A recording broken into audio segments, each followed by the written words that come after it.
этим занимался. Союз – это драма моя. Как и я думаю, драма нашего всего Содружества Союза.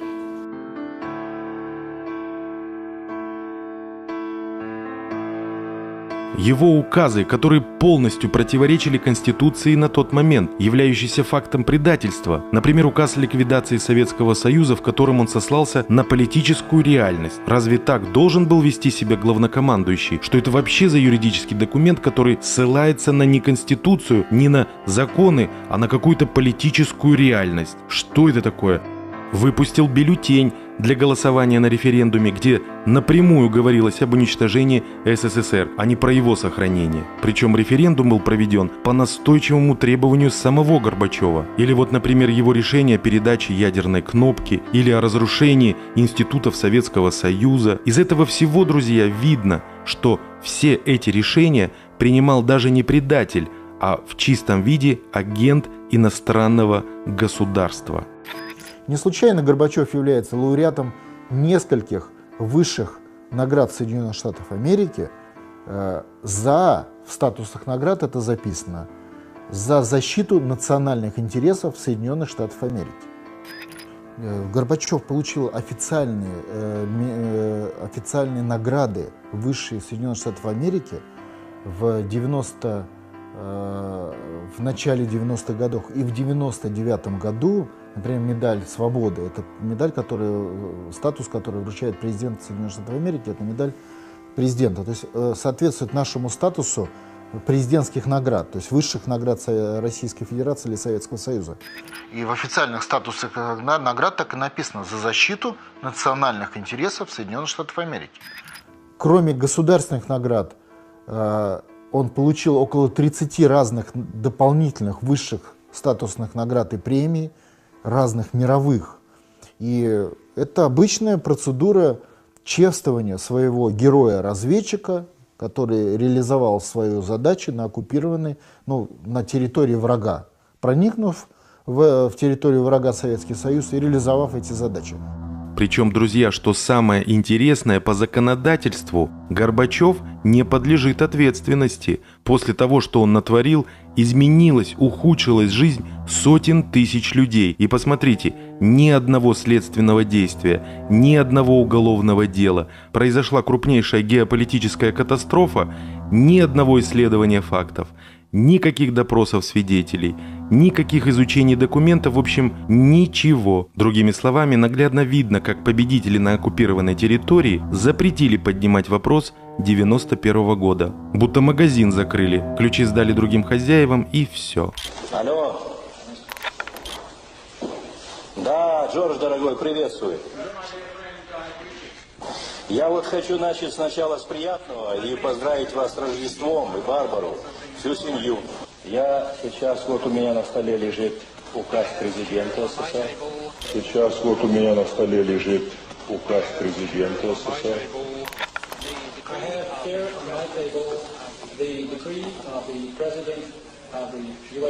Ты можешь спокойно провести рождественский вечер. Таким образом, я довожу процесс до его завершения в конституционных рамках. И все остается и будет оставаться под очень строгим контролем.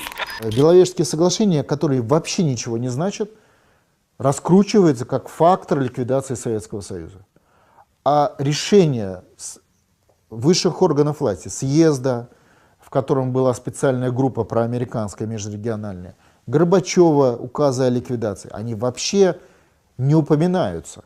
Вот я вот смотрю на фильмы официальные этого периода, там вообще не упоминаются многочисленные документы о ликвидации Советского Союза, подготовленные, подписанные и организованные Горбачевым. И его окружением, там же он собрал целую команду вокруг себя агентов, влияние, там тот же Яковлев, многие другие. То есть идет сознательное искажение фактов 91 года. Граждане России не знают, и Украины, и остальных, как ликвидировался Советский Союз.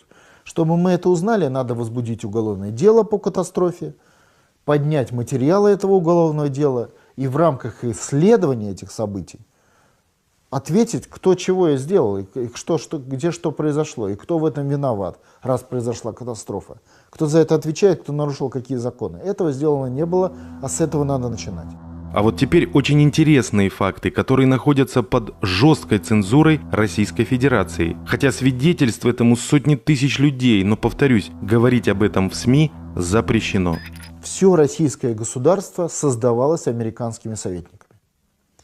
Правительство Гайдара являлось правительством просто прикрытия. То есть правительство Гайдара осуществляло функцию визирования документов, которые готовили американские советники в соседних кабинетах.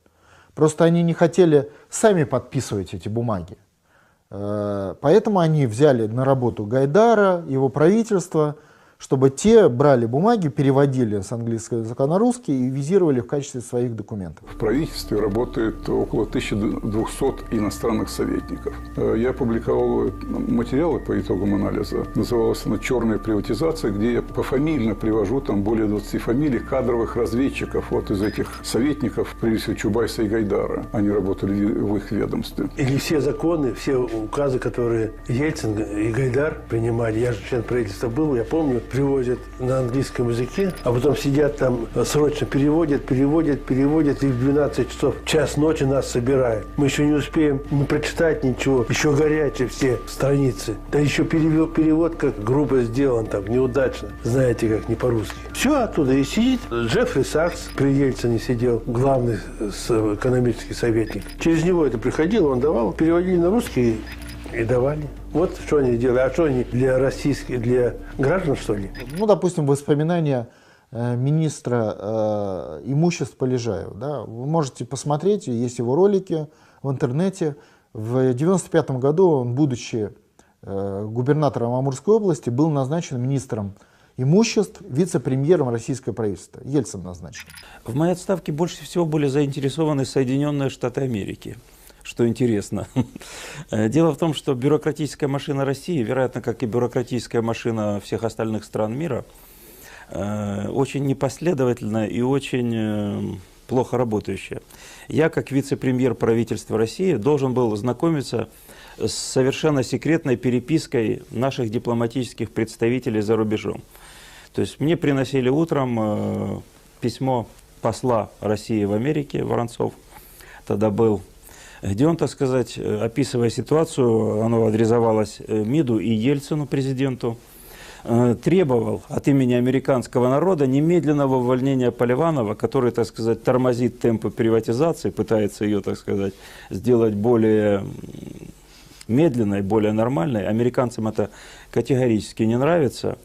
Он сообщал также, что для этой цели в Женеву выезжает госсекретарь США Кристофер и требовал, именно требовал от Ельцина направить туда министра иностранных дел Козырева.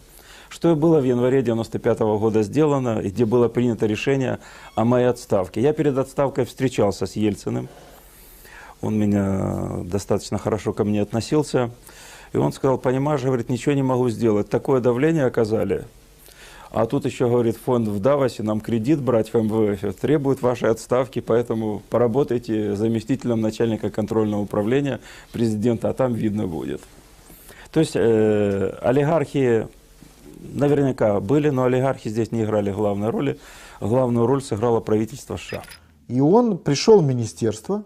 В министерстве сидели везде американские советники, которые раздавали имущество Советского Союза, не просто министерство управляющее. Оно осуществляло раздачу имущества. То есть все имущество СССР, Россия, которая его получила, раздавались определенным людям, которых позже назвали олигархами, по какому-то определенному списку, подготовленными американскими советниками, как мы сейчас видим. То есть это не просто приватизация первая, это в юридическом терминологии называется репарации. То есть на оккупированной территории все имущество передается победителю, ну, то, которое его интересует. В результате половина имущества СССР было через механизм репараций, оно же приватизации, передано подставным лицам, которые перевели это имущество в иностранную юрисдикцию. То есть все 100% объектов приватизации имущества в Российской Федерации 90-х годов ушли в иностранную юрисдикцию и до сих пор там находятся. То есть с точки зрения формальной это не приватизация, это вывоз имущества или прав на имущество, если точнее, на оккупированной территории. Осуществляли это прямые специалисты американские, которые работали в том числе и в этом министерстве. И вот он рассказывает, министр 95-го года. Он пришел в министерство. Его пустили только в его кабинет. Ему приносили бумаги и сказали: подписывай вот здесь и здесь. Он сказал: я не хочу подписывать, я хочу разобраться, с какой стати вы мне тут приносите американские бумаги. И тогда его замы начали подписывать бумаги без него, в нарушение всех регламентов, а его просто не пускали в министерство физически. Потому что охрана министерства была тоже американская. И в министерстве сидели американские советники. Он в течение месяца пытался сменить охрану, сменил на милицейскую. Тогда он смог попасть в министерство, там еще американские советники заперли в своих помещениях, и там несколько ночи или сколько-то жгли бумаги. Ну, то есть тоже он еще внутри с ними боролся после того, как в министерство попал. Но в результате этого все это закончилось тем, что Соединенные Штаты прислали официальное письмо Ельцину, в котором написали, с какой стати ваш министр мешает нам управлять Российской Федерацией, просим его уволить. И Ельцин его уволил через 2 месяца после назначения. И уже новый министр ни с кем спорить не стал, спокойно получал свою пайку, ездил на машине с мигалкой и удовлетворялся жизнью, не пытаясь что-то изменить. И это касается всех министерств Российской Федерации. То есть вся российское государство и украинское, и остальные создавались не просто американскими, а для цели эксплуатации российской территории Соединенными Штатами Америки. Далее, с 1996 года, американцами была сформирована олигархическая система управления. Как работала эта система? Так называемое политбюро, куда входили олигархи, естественно, с российским гражданством, с русскими фамилиями, или нет, скорее, с русскими именами, а вот фамилии у них были еврейские. То есть их имущество все за рубежом, они полностью находятся в зарубежной юрисдикции, они являются агентами США, управляемые и контролируемые, потому как все имущество их находится за границей. Вот им доверили управлять территорией Российской Федерации. Для этого им передали в управление весь государственный аппарат, у всех серьезные должности, министры, замминистры, директора самых крупных госкомпаний, то есть они все отвечали каждый за свое направление. Я, например, работал в конце 90-х в Минатоме, за Минатом отвечал Абрамович. Соответственно, он осуществлял кадровый контроль, кадровое назначение. И это было во всех министерствах. Там, напоминаю, олигархи это Абрамович, Смоленский, Ходорковский и так далее. Но список все могут найти. Вот система управления была такова, что чиновники отчитывались своему олигарху или его назначенным лицам обо всем, что они делают. Фактически они работала, вся система российского государства работала через олигархов на американцев, но при этом, естественно, коррупционно и на самих олигархов тоже. То есть где-то половину дохода они брали себе, вторую половину они усилия направляли на решение задач Соединенных Штатов Америки. Именно поэтому уровень жизни тогда у России был просто чудовищно низкий, потому что фактически было тотальное разграбление страны, которое бывает после вторжения иностранных войск. Действительно ли происходит перераспределение материальных ресурсов? Нормально это или нормально? Что вот происходит? На мой взгляд, это нормальный процесс. Антимонопольный комитет эту сделку проверил, насколько я это знаю, и выдал заключение, что вопросов нет. Еще интересный факт, на который не обращают внимания. На всей территории оккупированной России поменялась вся терминология. Помните, как еще Задорнову не нравилось, что население употребляет много нерусских слов, терминов, появились какие-то муниципалитеты, мэры. Сама должность президент – это не российская терминология. В России такого названия никогда не было. Ну ладно, название, бог с ним, но тут тоже интересно. Смотрите, если сравнить полномочия и все возможности президента РФ с должностями советских руководителей, тут открываются интересные факты. Можете поставить на паузу, чтобы рассмотреть все поподробнее. Там видно, что наш президент уступает даже председателю правительства. Статьи 15, 17, 18 в свободное время рекомендую вам их почитать. Если коротко, то суть в том, что согласно Конституции власть России идет извне, а наш президент просто координирует исполнение всех указаний. Откуда? Извне. Мадлен Олбрайт, госсекретарь Соединенных Штатов, отвечала в то время за управление оккупированных территорий, говорила о том, что российские природные ресурсы не должны принадлежать России. Естественно, указания госсекретаря Америки для России являются обязательными, в том числе и для российских властей. Как система и в соответствии с ее указаниями тут же партия «Яблоко» Явлинский, Болдырев, Лукин внесла закон, в котором российские недра были из российской юрисдикции выведены и напрямую стали подчиняться иностранному государству. Другими словами, друзья, все то, чем славится Россия, это нефть, газ, лес, металлы, по закону официально не являются российскими. Госдума и Ельцин в то время приняли вот такой закон. Назывался закон «Соглашение о разделе продукции». Можете найти его в интернете, почитать весь этот ужас. Конкретнее, 264 крупных объекта не принадлежали по этому закону России, а напрямую управлялись американскими, английскими и французскими компаниями. Так мы работали как американская колония, американо-европейская, в течение практически всех 2 десятилетий. Поэтому чего удивляться, если у нас денежная база сформирована на 80% под иностранные кредиты и инвестиции, под иностранные деньги, то и экономика идет туда, откуда приходят деньги. Итак, идем дальше. По Конституции РФ, написанной и принятой по команде Соединенных Штатов в 1993 году, в Российской Федерации запрещена национальная идеология, то есть российская идеология не может быть поддержана государством. Вся идеология в стране может быть поддержана или не поддержана, соответственно, только иностранными государствами. В России на сегодняшний день существует специальная оккупационная идеология, на которую выделяет деньги Конгресс Соединенных Штатов Америки в бюджете. На чем она стоит? Ну, первое, обслуживание иностранного государства. То есть цель российского государства и вообще российского народа улучшить жизнь народа американского за счет снижения своих возможностей и своего уровня жизни. Нам предлагают идеологию золотого тельца, идеологию разврата, идеологию неспособности жителей России решать проблемы своего государства. Далее, Министерство образования. Это министерство заполнено агентами США практически по максимуму. Это министерство, которое традиционно занимается обеспечением поставок дани в Соединенные Штаты. Ученых, детей, специалистов, молодежи, которая, соответственно, и принимает системы и законы, направленные на обеспечение работы Соединенных Штатов. Именно поэтому из этого министерства уходит единый госэкзамен для цели подготовки российского трудового рынка для использования союзниками США в Европе и самими Соединенными Штатами. Законы о ювенальной юстиции для цели увеличения изъятия детей из семей для цели экспорта в США, с одной стороны, на дань, а с другой стороны, для того, чтобы изменить код российских семей, тем самым ликвидировав генетический код вообще русского человека, российского культурного человека.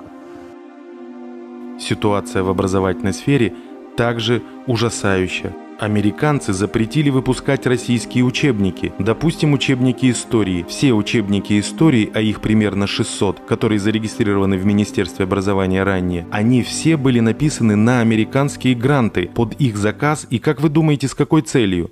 Правильно изменить нашу с вами историю. Учебники истории – это воспитание наших с вами детей, и, соответственно, если туда закладывать одно вранье, ведь всем известно, что человек без истории своей страны, без родины, без флага, каким впоследствии становится этот человек? Это очень важный элемент, и поэтому американцы уделяют очень много внимания этим учебникам истории.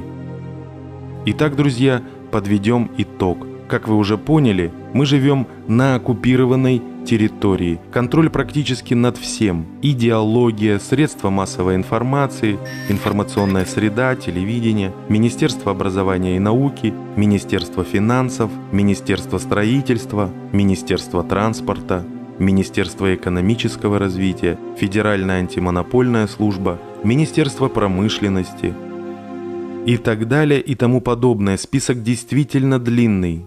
Таким образом, Горбачев со своей командой всего за 6 лет уничтожил одну из самых сильных сверхдержав в мировой истории. С тех пор Россия платит дань Соединенным Штатам Америки 1, а то и 2 миллиарда долларов в день.